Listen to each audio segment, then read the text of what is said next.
Muito bem. Então, ontem, nós fomos para o laboratório e fizemos nossas medidas, preenchemos a nossa planilha. E uma coisa que ficou em aberto foi saber dar a resposta final, né, vamos dizer assim, se o nosso ajuste ele era mesmo uma reta ou não. Nós vamos falar sobre isso hoje. Eu vou abrir aqui a minha versão da planilha. Gustavo. Pode falar. Desculpa o atraso. Não, tudo bem. Espero não ter perdido muita coisa, depois eu vejo o começo na gravação. Eu comecei agora. Eu estava esperando ter mais gente. Porque eu tive a primeira aula de sistema de abastecimento de água, e aí eu vi que ia ser rapidinho, que ia ser só apresentação, aí eu aproveitei para ver.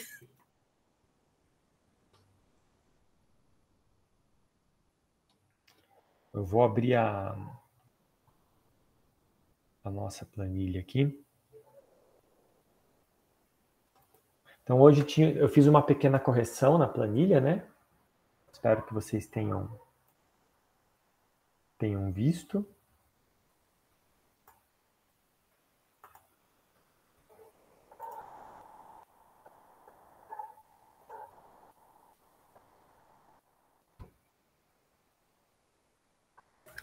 Esses pontos que estão na planilha, Gustavo, são fictícios ou... São fictícios, tá. Para você apagar e colocar os seus. Okay? Gustavo, deixa eu perguntar uma coisa. Pode, hora de perguntar é agora, vamos lá. O Y ali é a tensão, né? Que era para pôr. Isso. Ah, tá. É que eu acho que meus dados, sabe, da primeira vez, que a gente mediu 2 vezes, alguns dados ficaram, tipo, bem iguais, sabe? Só que aí na tensão, ou a gente anotou o primeiro errado ou o segundo errado, que deu uma diferença. Normal. É para isso que serve o erro da medida. Ninguém disse que vai dar sempre igual. Tem diversos fatores que influenciam a medida. Por exemplo, quando você fez a primeira vez, você foi aumentando, o resistor esquentou. Quando você voltou para uma voltagem mais baixa, ele estava quente. Temperatura muda a resistência. Ah, entendi. É tipo, a primeira vez 1,26 deu 1,2. Aí depois deu 1,30, já foi para 1,6. Aí eu achei que estava errado. Não, é isso mesmo. E tem outras coisas. Lembra que a gente estava lendo no analógico, né? Então tem o jeito que você olha para ele, pode dar um pouco diferente. Certo. Por isso que eu falei para fazer várias medidas.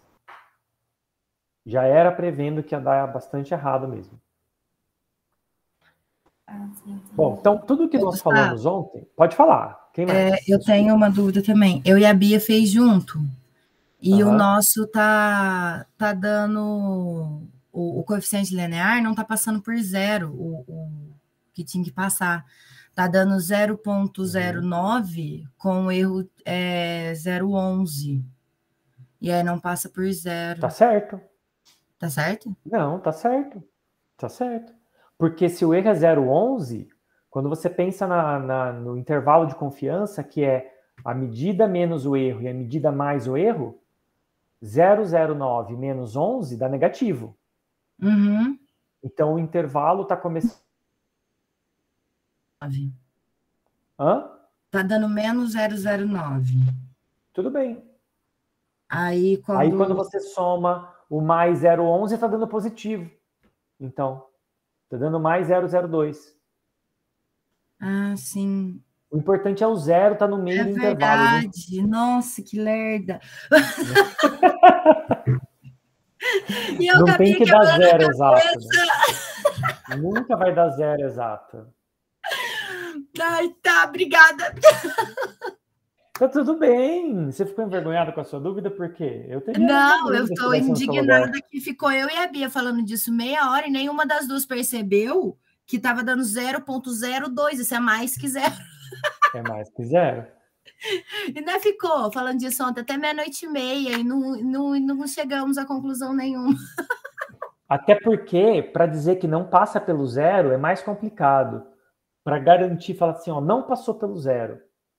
Que eu vou discutir isso daqui a pouco. O que você teria que fazer? Você teria que pegar o número que deu no B mais 3 vezes o erro, ou até mais, às vezes 5 vezes o erro, isso não podia pegar o zero. É o único jeito de falar não passa pelo zero. Nossa, entendi. Porque o erro significa probabilidade. Então, uma vez o erro é 68%, 2 é 95%, 3 é 99%. Sim. Então, para você dizer assim, não passa pelo zero, né? Entendi. Nossa, então, nós vamos falar sobre então. isso. Ótimo, porque é uma das coisas que nós vamos comentar hoje. Então, tá bom. Mais alguma pergunta? E pode pensar em pergunta depois. Não estou querendo dizer que não pode, hein? Tá bom. Então, olha só. Eu tenho esses dados fictícios. Aqui tem um gráfico com os pontos, com a barra de erro e essa linha de tendência. E aqui tem o nosso ajuste. Então, a primeira coisa que eu quero discutir com vocês. Esse ajuste, ele é igual à linha de tendência? Vocês sabem me dizer ou não? Por exemplo, se eu ligar aquela opção dele que escreve aqui em cima qual é o valor da linha de tendência, eu posso usar aquilo ao invés de usar o A e o B que a gente encontrou?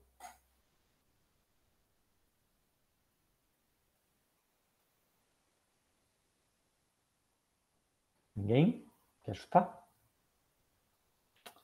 Ó, a linha de tendência, ela também é um Q².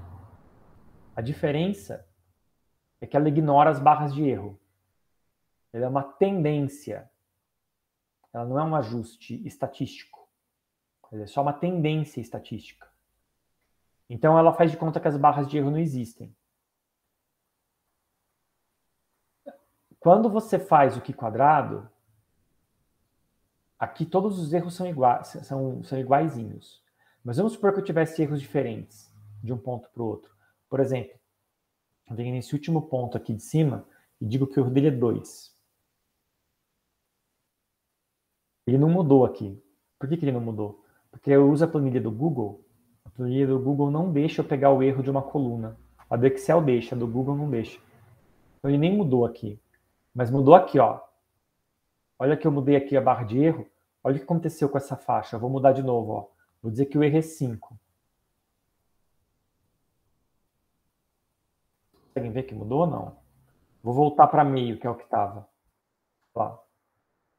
Tanto a inclinação muda, quanto essa largurinha aqui muda.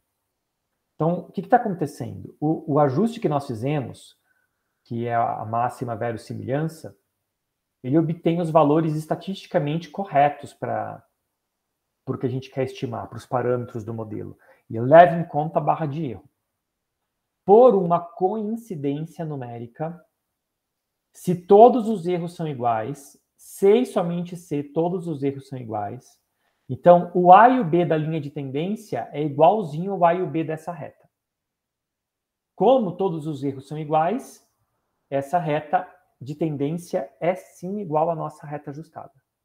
Então, de novo, quando todos os erros são iguais, sim, você poderia pegar o A e o B da reta da linha de tendência e dar isso como resposta. Mas isso é só metade da resposta. A outra metade é o erro de A e o erro de B. E isso a linha de tendência não dá, porque ela ignora as barras de erro. E esse erro de A e de B é a propagação desses erros de todas essas barras de erro para o A e para o B. Então, se eu ignoro, eu não vou ter erro no A e no B. Por isso que a gente faz esse. Por isso que a gente faz tudo aquilo que eu demonstrei no quadro ontem, que está no Voô. Bom, dito isso, uma outra dificuldade que existe na hora de fazer esse gráfico, de novo, porque eu estou usando a planilha do Google, que é gratuita, né? É que eu não consigo pegar esses pontos e colocar em cima desse gráfico, que é o que eu queria fazer. Então, se alguém sabe fazer isso, por favor, me fale. Me diga. Existem outros programas, como o Origin, existem alguns programas online que permitem fazer gráfico, que deixaria a gente fazer isso. O próprio Excel deixa, mas esse cara aqui não deixa. Então, hoje nós vamos ficar devendo um gráfico com pontos aqui em cima, porque esse seria o certo, mas nós vamos ver uma outra forma de fazer para o experimento 2, tá bom? O certo é sobrepor esses pontos aqui em cima desse e jogar fora essa linha de tendência, que pode ou não ser igual à nossa reta. Bom. O Origin, eu acho que ele dá alguns dias grátis se você colocar o e-mail institucional da dificuldade lá, aparece, né? Ó, isso pode ser uma boa, eu vou dar uma olhada. Eu acho que é um mês, parece. Eu lembro que no semestre passado não, antes da pandemia, né? Eu fiz com Vivas Thermix e eu precisava de plotar o gráfico também e não conseguia. Aí o Origin parece que deu um mês grátis. Só que depois tinha que pagar e acabou. E é carérrimo. Não é nem caro, é muito caro. Não, ok. Mas talvez isso não resolva para todo mundo, porque se você já o fez uma vez, seu e-mail institucional já está marcado. Você não vai conseguir fazer de novo. Eu vou tentar arrumar uma solução mais permanente. Vamos ver. Eu respondo para vocês. Mas a gente não precisa do gráfico. O gráfico é perfumaria, para mostrar o resultado final. É bom ter gráfico. Mas a gente não precisa dele para responder o nosso problema. Então, qual é a resposta que nós estamos buscando? Lembram, eram 2 objetivos. O primeiro é dizer se o resistor era ôhmico. Para isso, a gente tem que ver se o modelo, né, se ele está satisfazendo o nosso modelo. É a primeira coisa. E a segunda coisa é ver se Bom, uma vez que é ôhmico, qual é a resistência? Essa é a segunda coisa. Então, a resistência vai sair daqui, ó, do coeficiente angular. Então, o meu está dando 1, mais ou menos 0,06. Né? E na minha medida aqui, esse 1, como eu imaginei uma corrente em miliampere, se você divide por mili, isso vira quilo, então esse 1 já é quiloohm para mim. Precisa lembrar dessas coisas, hein? Mas aí, vamos supor que esse aqui é meu resultado. A questão é, isso é uma reta? Não, no meu olho é uma reta. Mas estatisticamente é uma reta?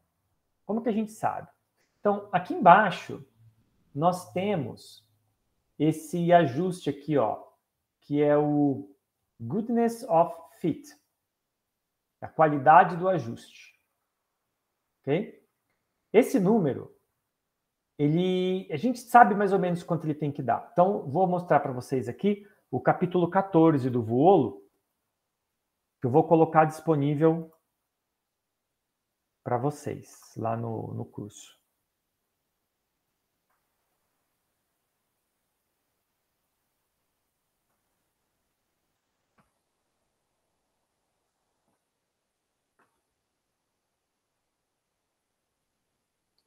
Então, esse capítulo, ele tá aqui, ó, resumo. Nesse capítulo são apresentados e discutidos 2 critérios simples para avaliação da qualidade do ajuste. E é isso que a gente quer. Porque se você supõe que é uma reta e você tem um bom ajuste, então é uma reta. Se você supõe que é uma reta e não tem uma boa qualidade do ajuste, não é uma reta. Simples assim. Então, como que a gente avalia a qualidade do ajuste? Ele dá uns exemplos aqui do que não seria um bom ajuste, né? E ele fala, vale a pena muito ler isso aqui, porque, inclusive, ele fala para a gente sobre o R². Sabe, todo mundo está acostumado a fazer uma reta, uma linha de tendência e plotar o R². As pessoas se confundem, interpretam errado o R². R² é um coeficiente de correlação entre os dados. Não quer dizer que é uma reta. Tem reta que o R² dá 0 e é uma reta. Então, ser uma reta significa ter um R² perto de 1. Ter um R² próximo de 1 não significa ser uma reta. Não, falei pelo contrário. Pelo contrário. Ter um R² perto de 1 significa que é uma reta, que está próximo de ser uma reta. Ser uma reta não significa necessariamente ter um R² próximo de 1. Pode, inclusive, ser 0. Então, não é um bom critério para nós. E aí, ele ensina o que é um bom critério. Existe um conceito, vou pular bastante aqui, depois vocês podem ler. Existe um conceito que é o conceito de graus de liberdade. Então, o que são os graus de liberdade? Tá aqui, ó. Graus de liberdade do meu ajuste, ele é o número de pontos que eu tinha para ajustar menos o número de parâmetros desconhecido. Então, lembra que eu falei para medir quanto mais melhor? Olha o que ele está falando aqui, ó. Existe uma condição que a gente tem que atingir para o nosso teste, para saber se é uma reta, para o nosso teste ser efetivo. E chama a condição dos grandes números. E essa condição dos grandes números, ela surge quando o número de graus de liberdade é muito maior do que 1. Muito maior do que 1 quer dizer 10, 20, 30, quer dizer muito maior mesmo. Não pode ser 2, 3. Isso não é muito maior do que 1. Na verdade, o menor número para o nosso teste ter alguma validade, não é para ele ser bom, é para ele ter alguma validade, é 5 pontos. Por quê? Porque eu estou ajustando uma curva, uma reta. A reta tem 2 parâmetros, A e B. Então, o número de graus de liberdade é 5, que é o número de pontos, menos 2, que são as duas constantes da reta, os parâmetros. Isso é 3. 3 não é muito maior do que 1, de jeito nenhum. Mais 3 é o valor mínimo necessário para o que quadrado dar certo. Então, assim, para ajustar uma reta, você tem que, no mínimo, ter 5 pontos. Mas mesmo assim, se você tiver 5 pontos, você não está fazendo um bom ajuste. É mínimo. Você precisa de mais. Mas, felizmente, todo mundo mediu muitos números. Então, o que é o número de grau de liberdade? De novo, se a gente voltar na nossa planilha, eu não vou voltar porque eu vou ter que trocar a tela aqui, mas nós, por exemplo, se eu medir 10 pontos, então 10 menos 2 é 8. Então, eu vou ter 8 graus de liberdade. Guarda isso. Se eu medir 40 pontos, 40 menos 2 é 38. Eu vou ter 38 graus de liberdade. Quanto maior o número de graus de liberdade, mais certo é o nosso teste.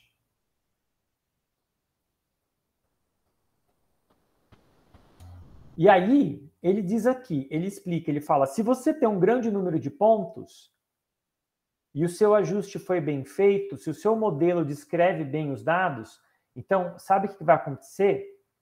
Sua curva, seja ela uma reta ou não, não importa, a gente chama de curva no geral, né? Sua curva, ela tem que passar dentro da barra de erro de aproximadamente 68% dos seus pontos. Por que isso? Eu expliquei na aula, uma barra de erro equivale a uma probabilidade de 68,3%, ou 0,683%. Então, se cada barra de erro tem uma probabilidade de 68%, se o seu ajuste for bom, você vai passar dentro de 68% das suas barras de erro. E ele aproxima aqui por 2/3. Então, eu teria que vir, agora sim eu vou lá na nossa planilha. Eu teria que vir aqui na nossa planilha.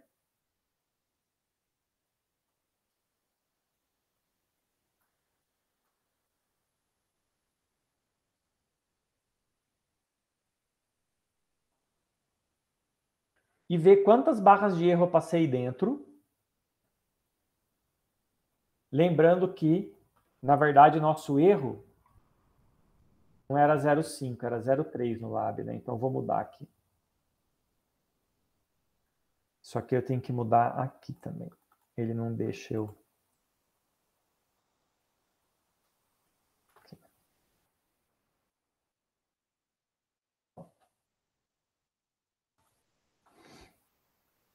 Então, vamos contar no olho, ok? Quantas barras de erros eu acertei? 1, 2, 3, 4, 5. Metade. Ok? Eu acertei metade das barras de erro. Eu não acertei 2/3. Eu acertei metade. Tá bom? Isso quer dizer que não é uma reta? Não.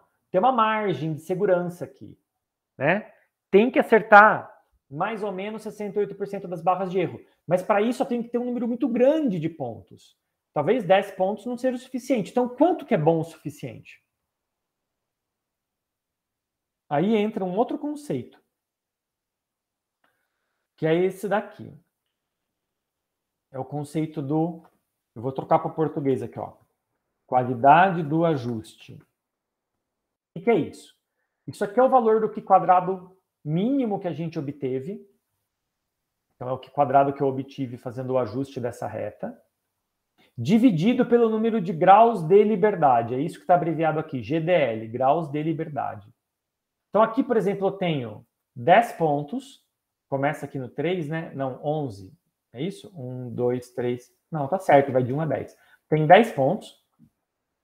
Então, o número de graus de liberdade são 10 menos 2, porque A e B.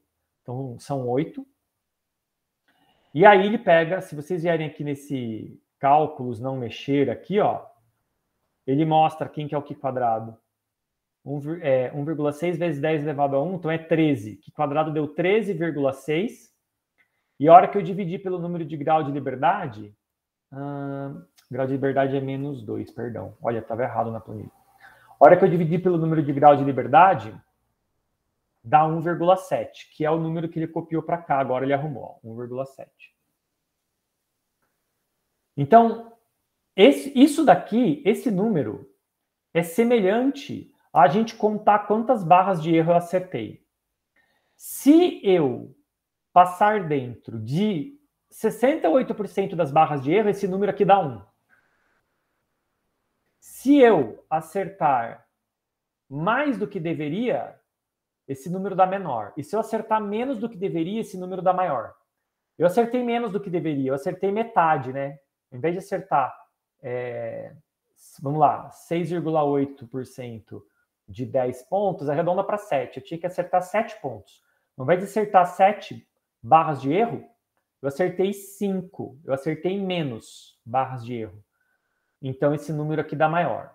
Mas esse 1,7 é bom? Tem que dar exatamente 1? Não, não tem que dar exatamente 1. Então, existe uma faixa. Vamos entender, então, como funciona essa faixa. Qual é a tolerância para mim aqui? De menos e de mais. De quanto a quanto eu posso ir com esse número? Bom, vamos voltar lá no Vuolo.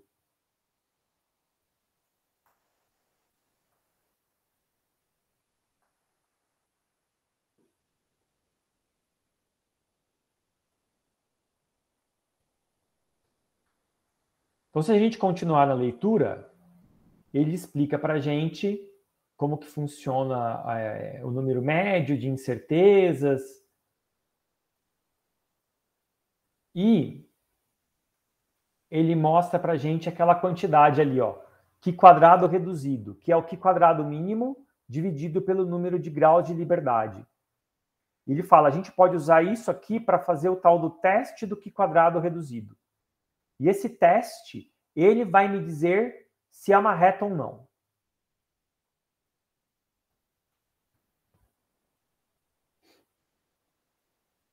Então aqui, a reta não, perdão, se ajusta o modelo, né?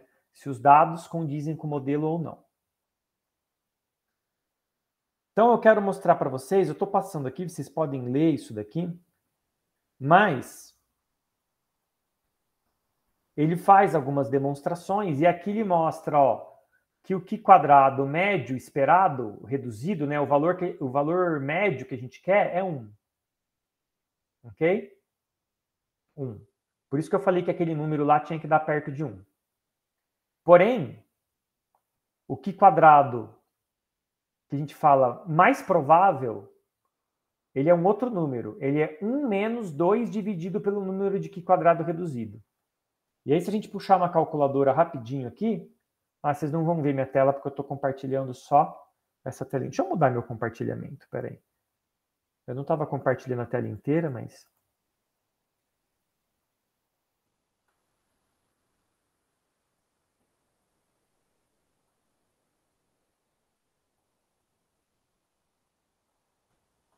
Pronto. Gustavo, Então, Vamos lembrar, se eu medir 10 pontos, 10 menos 2, 8. Então, quem que é o π² mais provável? MP é mais provável.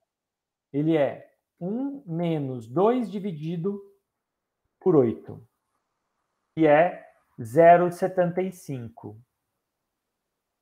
Ou seja, na média eu tenho que ter 1, independente de quantos pontos, mas eu esperava até um π² mais baixo, o π² mais provável para o meu experimento era 0,75 e eu obtive 1,7. Será que meu ajuste é bom ou não, afinal de contas? Então ele fala assim, ó, ele tem aqui toda uma explicação estatística de probabilidade. Ele fala, o teste funciona assim. Antes de começar o teste, a gente vai estipular um p-valor. Em inglês é um p-value.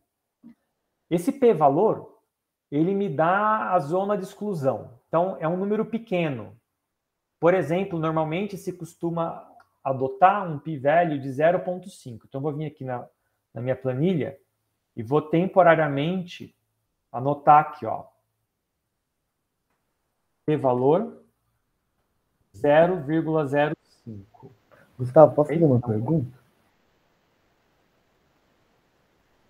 Aí, com esse valor,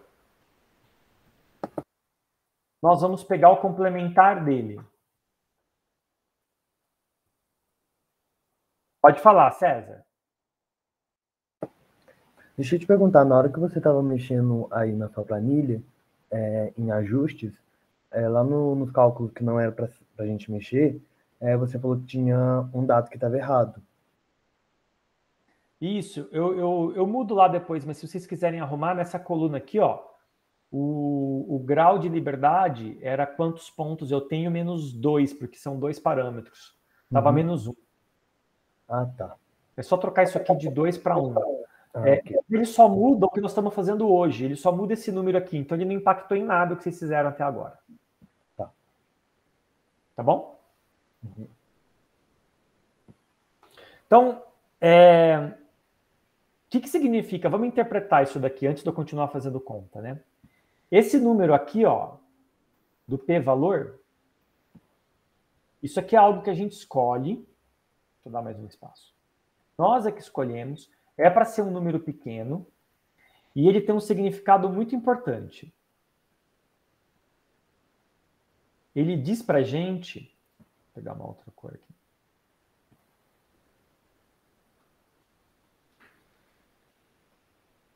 Ele fala assim, olha, eu vou aprovar essa reta, eu vou dizer que meu modelo está aprovado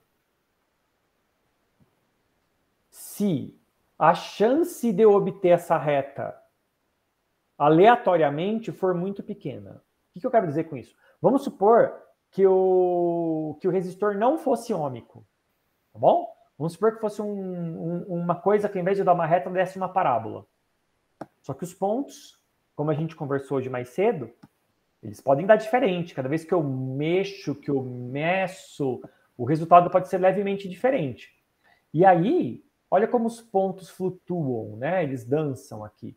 Suponha que eu fui lá e medi, não era uma reta, mas por coincidência, os pontos parecem uma reta para mim. Isso tem total chance disso acontecer. Eu não quero ser enganado pela natureza. Eu não quero concluir que é uma reta quando não é. Então, esse p-valor é a chance do meu teste que eu vou fazer a seguir dar um falso positivo. Eu estou dizendo assim, ó, eu quero que a chance de ter um falso positivo seja menor ou igual que 5%. Ah, professor, eu não quero nunca ter um falso positivo. Põe 0 aí. Bom, se você colocar 0, nenhum modelo vai passar. Ah, entendi, professor. Então vamos colocar um número bem pequeno, porque eu realmente não quero ter um falso positivo. Põe aí 0,00001. Nenhum modelo vai continuar passando no seu teste. Isso aqui é um toma lá da cá. Eu quero que meu teste seja rigoroso, então eu ponho um número pequeno, só que isso significa também que eu tenho que ter uma reta bem lisinha, bem perfeita para passar no teste. E isso não é possível, muitas vezes não é possível. E esse número eu não posso ficar mudando, eu tenho que escolher ele antes. Ok? Eu vou até copiar isso aqui para cá.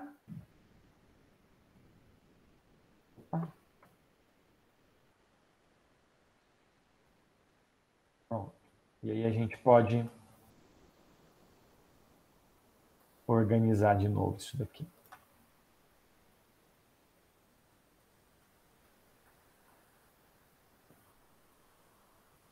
Fica mais bonitinho assim.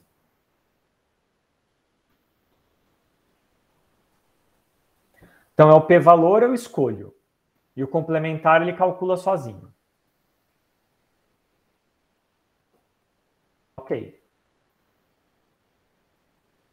Então, para onde vai isso daqui? O que é essa probabilidade? Se a chance de eu ter um falso positivo é 0,95, então eu estou aceitando todos os Qi quadrados que estejam dentro de uma certa faixa de probabilidade. Eu preciso olhar para a distribuição de probabilidades de Qi quadrado para ver se o meu Qi quadrado se encaixa. Então eu vou olhar, eu estou simplificando bastante a explicação, tá, gente? Eu vou olhar aqui, e aí ele tem uma definição, de novo, que você pode estudar, se você tiver tempo, eu não vou me prender a isso, mas ele explica que essas probabilidades que a gente quer, né, como ali o complementar do p-valor, você obtém isso fazendo a integral da distribuição de Qi quadrado. E a distribuição de Qi quadrado é uma equação complicada que tem aqui em cima, essa equação aqui, que me dá a estatística de Qi quadrado. A gente não vai fazer nada disso, vai ter uma tabela pronta para a gente, tá bom? Mas você pode ir lendo para entender a receita de bolo dele. E basicamente é o seguinte, eu preciso pegar o complementar do p-valor, ele tem um nome. Complementar do p-valor, ele é o nível de confiança da minha análise.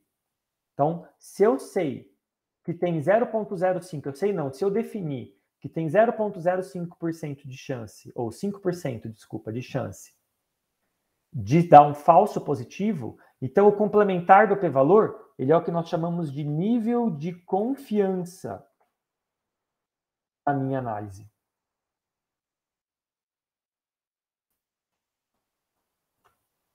Vou abreviar. Ou vou abreviar o outro lado.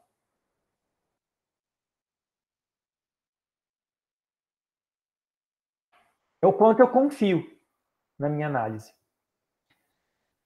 E aí ele mostra aqui, ó. Aqui ele dá um exemplo, que é se você tivesse um nível de confiança de 98%. Ok? Vamos fazer igual dele momentaneamente, que depois eu mostro para vocês.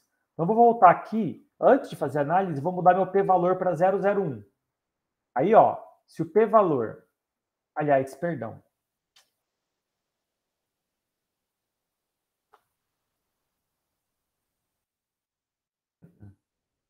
P-valor, complementar. O nível de confiança é um menos o outro.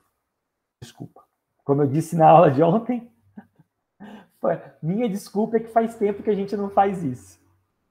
Então, o nível de confiança da análise é um menos o outro. É esse intervalo, é a probabilidade que existe entre esses dois aqui. Tá? Então, ele dá o exemplo aqui, ó. Para um nível de confiança de 98%, você está analisando probabilidades que vão de 1 a 99, que é o que a gente fez aqui, de 1% a 99%. Mas o que eu faço com esses números? Eu preciso pegar isso daqui e calcular a integral. Essas probabilidades aqui, esses P, que ele chama aqui PQ1 e PQ2, que são esses dois números aqui, eu precisaria fazer a integral. Na verdade, é um problema super complicado. Eu quero fazer a integral dessa função cabeludíssima, que é a distribuição de Qi quadrado. E fazer essa integral, eu não sei. A minha incógnita, o que eu quero saber é onde eu começo a integral. Aonde eu começo essa integral para ela dar 1%, por exemplo, se é o valor de baixo. Ou então troca, põe 0 aqui, ao invés de ir até infinito, você se pergunta, aonde eu termino a minha integral para ela dar 0,99? A gente não vai fazer isso na mão, tá? Nós vamos fazer utilizando uma tabela. Então, eu tenho que vir aqui e criar aqui embaixo dois valores, Q1 e Q2. Vamos preencher esses valores Q1 e Q2 na tabela que tem online. Então, para cada análise que vocês fizerem, vocês vão repetir esses passos.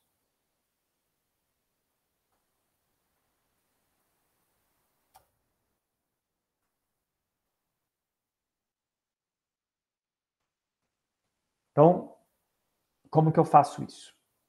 Lembra dos nossos números. Para 98% de confiança, a gente pegou um p-valor de 0,01 e o complementar 0,99. Okay? E lembra também que o número de graus de liberdade aqui, ele é 10 menos 2, que é 8. Depois a gente copia o número de graus de liberdade aqui também. Então guarda isso, grau de liberdade 8, 0,01 e 0,99. Inclusive, eu acho até que a gente pode fazer isso já. Quer ver? Antes de ir para outro site. Eu vou arrumar aqui, ó.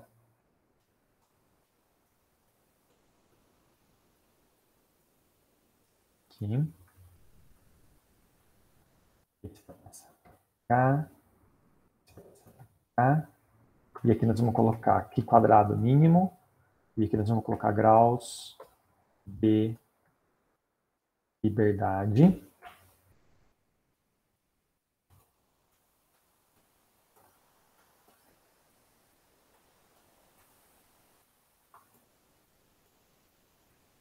E aqui quadrado mínimo, eu vou pegar daqui. Aqui quadrado mínimo. E grau de liberdade eu pego de lá também. É esse aqui que foi o que eu corrigi naquela hora.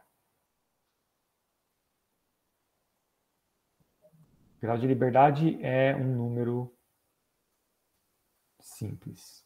Não tem casa decimal. Então eu posso apagar as casas decimais aqui. Então esse cara aqui é esse dividido por esse. Tá bom? Ok, agora sim. Agora nós vamos lá num site. Eu vou mostrar para vocês qual é assim que eu localizar ele. Aqui. Vamos desde o começo para mostrar para vocês. Esse site se chama stattrack.com. Depois eu coloco o link lá na nossa página. Desculpem as propagandas, tá? Nesse site, você pode vir aqui, ó, Stat Tables, que são tabelas pré-calculadas. Q quadrado. Chi-square em inglês. E Q é com CHI, não com QU em inglês. Suponho que ele esteja carregando.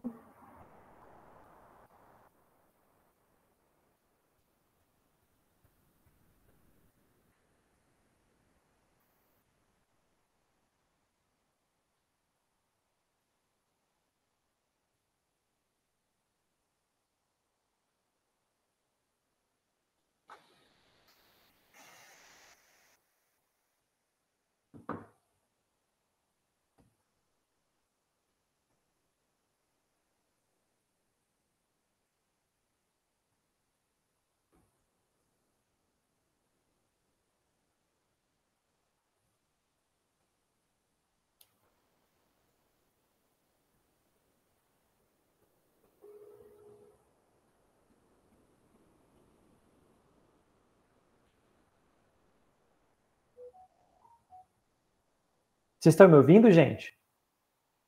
Aham. Deu uma travada aqui para mim.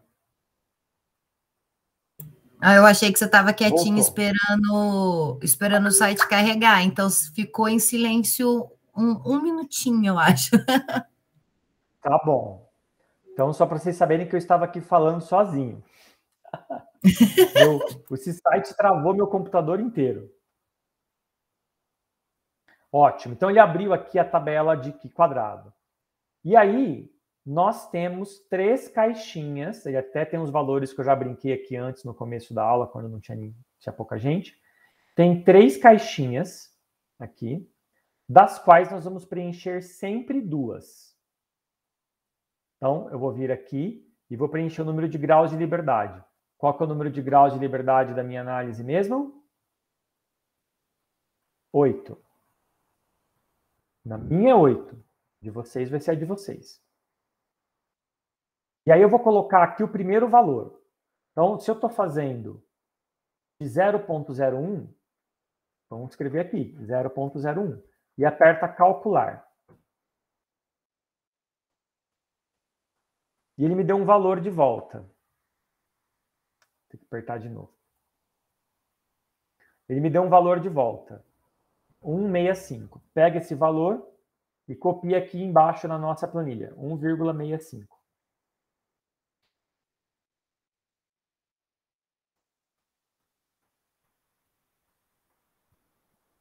Não sei o que está acontecendo, mas está tudo super lento aqui para mim. Vamos lá fazer o próximo. Você volta aqui, você precisa apagar aquele valor que ele deu. Não pode deixar lá. E aí aqui embaixo você troca agora para 0,99, que é o outro valor nosso. Ele escreveu lá 20,1. Aí a gente vem aqui e copia 20,1.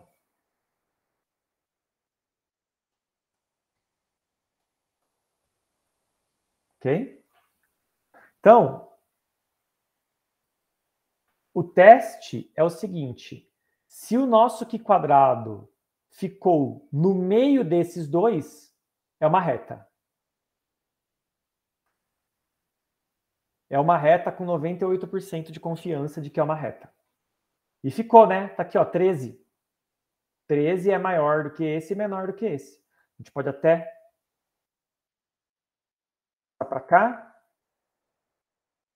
copiar esse aqui.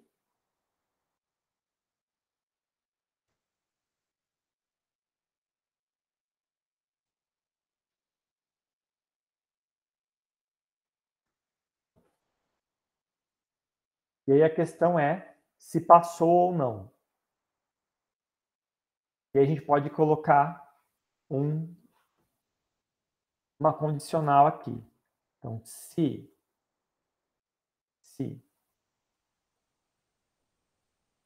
eu vou ter que pôr um E, porque são duas condições. Então, se esse número maior ou igual a esse, e esse número menor ou igual a esse, ou seja, se ele está no meio, então escreva passou. Se não, escreva não passou.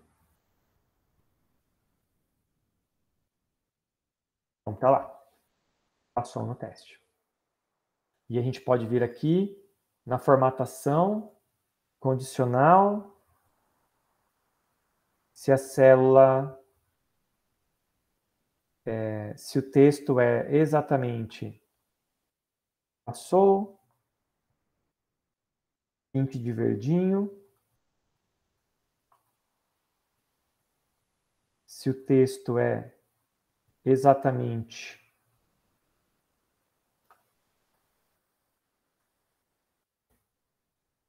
não passou,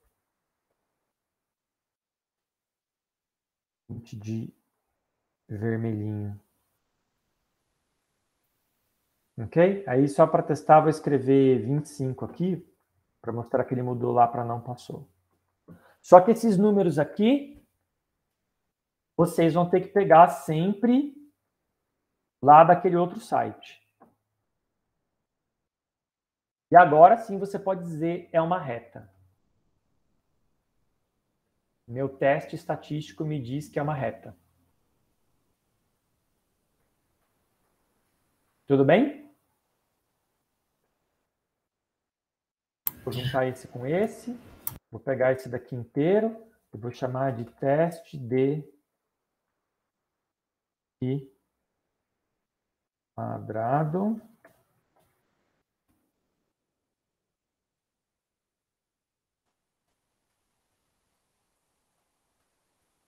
E pronto. Perguntas? Gustavo, Dica. o grau de liberdade é o quê mesmo? Número de pontos que eu tenho menos o número de parâmetros. Eu só tenho 2 parâmetros, o A e o B. Ah, tá. Então, é quantos pontos eu medi menos 2, nesse caso específico. Se eu tivesse 3 parâmetros, era quantos pontos eu medi menos 3. Ah, sim. Beleza. Obrigada. Certo? Então, vamos fazer de novo.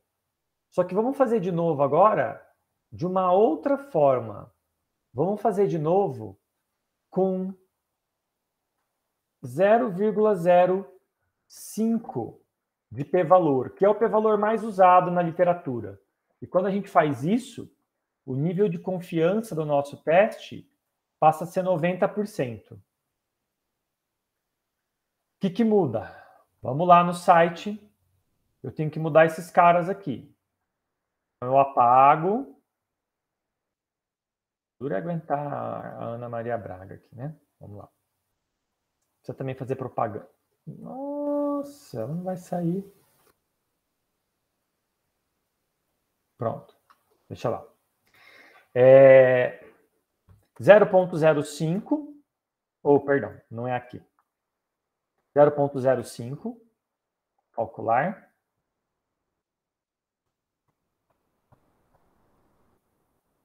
Dá 2,73, que é o mínimo. Aí a gente volta aqui, escreve 2,73. Do outro lado é o 0,95. Então, a gente apaga esse daqui e escreve 0,95. Dá 15,5. Então, do lado de cá é 15,5. Que a gente passaria também. Mas não pode ficar mudando. Tá bom? E aí, deixa eu mostrar para vocês, então, para encerrar, o que isso representa. No Vuolo tem um gráfico bonito que mostra o que isso representa em termos de probabilidade.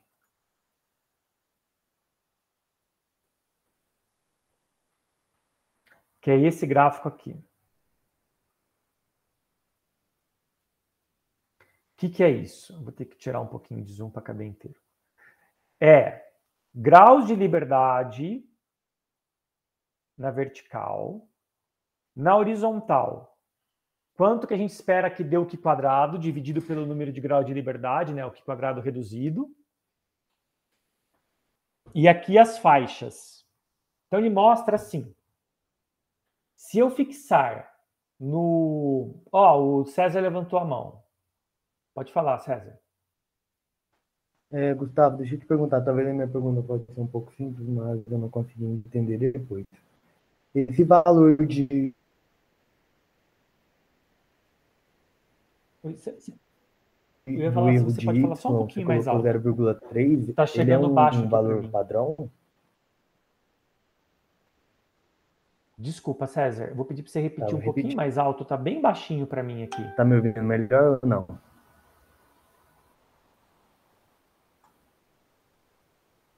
Alô? Agora sim.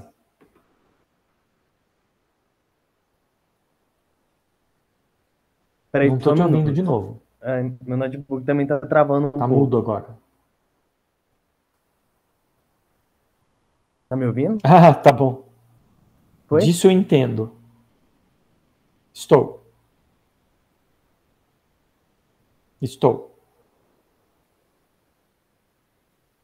Gustavo. Oi.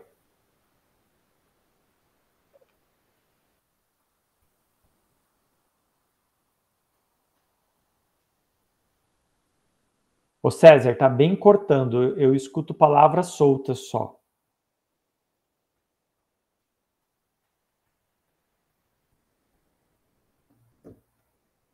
Digita a sua pergunta, então. Que tal? Ah, ele saiu da reunião. Então eu vou continuar momentaneamente aqui até ele voltar. O que acontece? Quando eu fixo, por exemplo, o meu p-valor... Ah lá, o César voltou. César, se não melhorou o seu áudio, você escreve a sua pergunta que eu leio. Gustavo, meu notebook começou a travar e eu não consegui. Tá me ouvindo agora? Tô sim. A minha pergunta era a seguinte. Acho que é uma pergunta meio simples, mas eu acabei não entendendo, ou não prestei atenção na hora que você falou. O erro de Y que você colocou 0,3, ele é um erro padrão ou é um erro que a gente calcula? Ele é um erro que a gente pegou do manual. Ah, Tá no ok. manual do instrumento, do multímetro. Ah, Eu sim. abri lá na hora e a Uhum. gente leu ele no manual. Era 3% da escala, do Ok. fundo de escala. Nós usamos a escala de 10 volts, então 3% de 10 era 0,3 volts. Ah, desculpa, eu não tinha pegado essa parte aí, eu tava na dúvida. Não, imagina, pode perguntar. Obrigado. Ok, então voltando aqui. Quando eu fixei o meu p-valor em 1, e depois eu falei, bom, o complementar é 99, né? Que é quanto falta para 100. O que acontece? Eu tenho uma faixa, então eu estou aqui, por exemplo, com 10 graus de liberdade, no exemplo dele, né? Para nós é 8, que é um pouco mais para baixo. Mas vamos supor que fosse 10. No fundo, o que o site lá, o StatTrack, me deu, são esses dois valores aqui, Q1 e Q2. Um valor mínimo e um valor máximo para o Q quadrado, que a gente tem que estar aqui dentro. Esse valor corresponde àquela probabilidade de 99 menos 1, de 98% de confiança. Então tem 1% de chance de eu ter um Q quadrado. Tá vendo que aqui é 99? Então de 99 para 100, tem 1% de chance de eu estar fora para mais, e aqui tem 1% de chance de eu estar fora para menos, e tem 98% de chance de eu estar dentro. Acontece, gente, que quanto mais pontos eu meço, mais grau de liberdade eu tenho, porque o grau de liberdade é o número de pontos menos o número de parâmetros.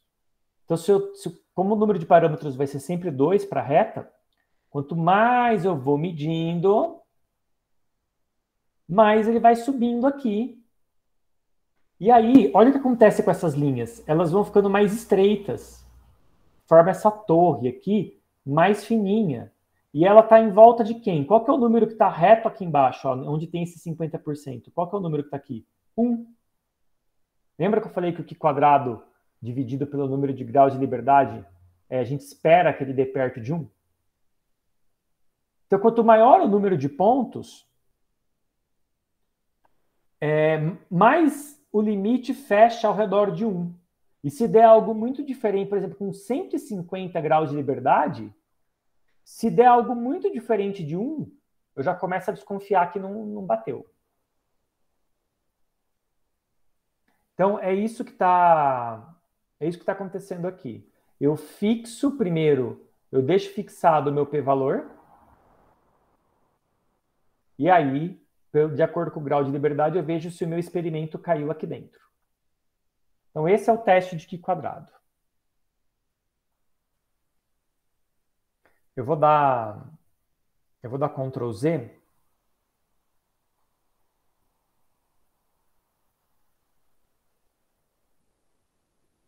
Só para vocês verem o seguinte. Quando a gente foi para 0,5, aqui, olha o que mudou. Ele deu...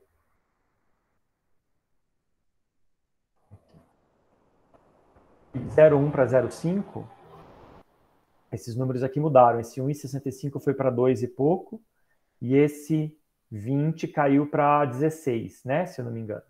Então mudou as faixas aqui também. Eu não posso ficar mudando isso depois. Por isso que, assim, o ideal para o teste dar certo é você fixar isso antes e não mudar mais. Então, se a gente combinar de fixar em 0,1 e 0,99, a gente pode fazer assim no resto do curso, por exemplo. E aí eu venho aqui e só pego os valores naquela planilha, na tabela do site, do StatTrack, eu pego os valores de Q1 e Q2 para essas duas probabilidades com o número de grau de liberdade do meu experimento. É isso. Agora, passar nesse teste quer dizer que é uma reta? Sim, quer dizer que é uma reta. Quer dizer que é ômico? Qual que é a diferença de dizer que é uma reta para dizer que é ômico? Dizer que é ômico quer dizer que obedece à lei de Ohm. E a lei de Ohm, ela é que ΔV igual a R vezes I. Não tem o zero, não tem o coeficiente linear. Lembra que a gente discutiu isso ontem? O B tem que ser zero.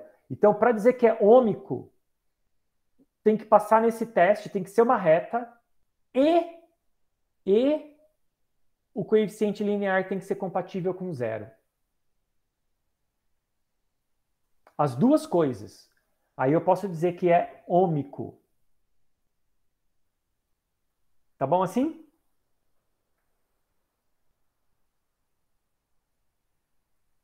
Última chance de fazer perguntas, gente. A aula está acabando.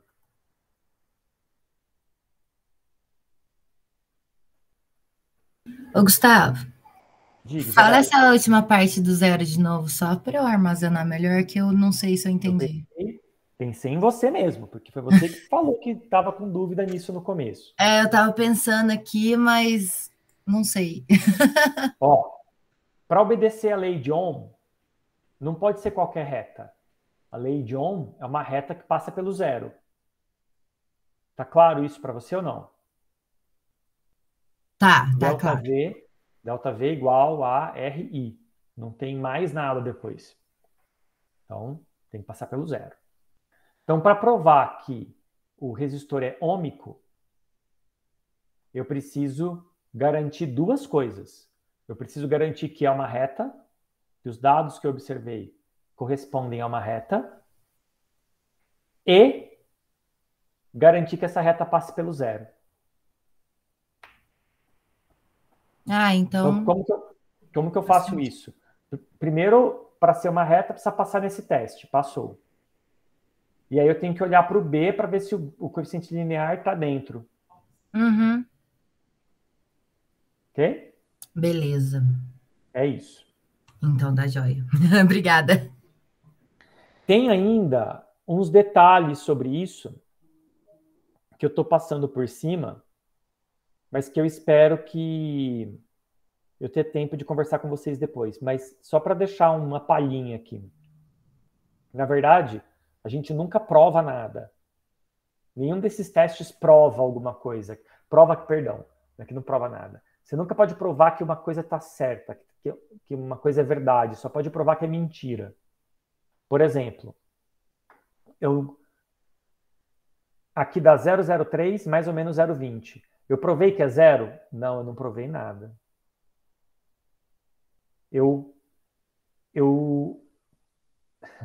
Na pior das hipóteses, isso aqui eu provei que ele não é 100, que ele não é 1000, mas eu não provei que é zero. Então, como que eu leio esse resultado? Eu leio assim, ó. Eu tentei provar que não era zero e falhei. Eu falhei em provar que não é zero. É assim que eu leio esse resultado. Por quê? Porque 003 mais ou menos 0,20 abraça o zero. Se não abraçasse, se estivesse bem longe do zero, aí eu poderia falar assim, ó, provei que não é zero. Por quê? Porque o intervalo de confiança está muito longe do zero. Então eu provei que não pode ser zero. E aí não era ômico. Mas eu tentei provar que não é zero e não consegui. Por quê? Porque o zero caiu dentro do intervalo. Quer dizer que é zero? Não, não quer dizer que é zero. Só quer dizer que eu tentei provar que era zero e não consegui. Eu falhei em provar que era zero. É isso que significa. Então, eu aceito. É compatível com zero. Eu aceito. Mas eu não provei que é zero. Mesma coisa aqui. Passou no teste. Quer dizer que é uma reta? Não. Não. Eu tentei provar que não era uma reta e falhei. É assim que a gente lê. Eu tentei provar que não era uma reta e eu falhei. Ok? Então, é compatível com uma reta. Mas eu provei que é uma reta? Não. Eu só provei que é compatível com uma reta. E eu provei que é compatível com zero. Essa linguagem é muito importante. Porque em ciência a gente não prova nada. E a gente passou e continua passando por um momento muito obscuro da ciência no Brasil. E muito dele vem que a formação científica das pessoas é parca. Todo mundo acha que na ciência você prova as coisas. Não, você não prova nada na ciência. Ok? Você tenta desprovar. Então eu tentei desprovar. A palavra correta é refutar. Eu tentei refutar que era zero e falhei. Então é compatível com zero. Eu tentei refutar que era uma reta e falhei. Então é compatível com uma reta. É assim que a gente fala. Por que isso? Porque se eu voltar para o laboratório, pegar o mesmo resistor, o mesmo circuito, e ao invés de medir 10 pontos, eu medir 50 ou 100, pode ser que eu descubra que não era uma reta. Lembra? Esse número aqui significa a chance de falso positivo? É 1%. Ó. Se o nosso laboratório tivesse 100 alunos, só para dar um número redondo, nosso laboratório tivesse 100 alunos e todo mundo fez um experimento parecido, tem uma chance grande de um dos 100, 1%, um dos 100 ter um falso positivo. Pegar um negócio que não era ômico e dar ômico. Então eu não posso prometer que é uma reta. Só posso prometer que dentro dos dados que eu vi, dentro desses 10 dados que eu coletei, é compatível com uma reta. Se eu pegar mais dados, amanhã a minha resposta pode mudar. E é isso que as pessoas não entendem sobre ciência. É que eu testo compatibilidades, e compatibilidade depende de quantos pontos eu tenho. Se eu tenho mais pontos, eu posso mudar de conclusão. Porque quem fala é o dado. Eu só interpreto. Minha opinião não vale nada.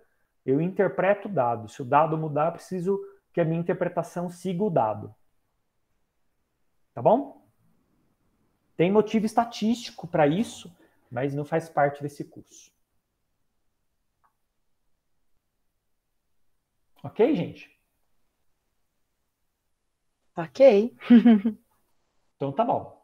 Então vou encerrar a gravação. Assim que o vídeo estiver pronto, eu coloco ele na plataforma. E aguardem, porque já já vai estar lá o link para subir o relatóriozinho, responder umas perguntas e subir a planilha.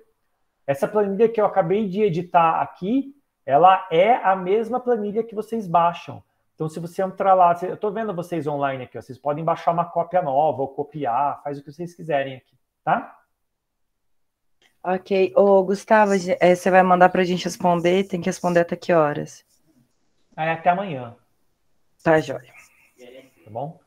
Na verdade, vamos lá? Vou pôr até sexta. Vou pôr os 2 relatórios dessa semana até sexta. Que tal? Ah, para mim, perfeito.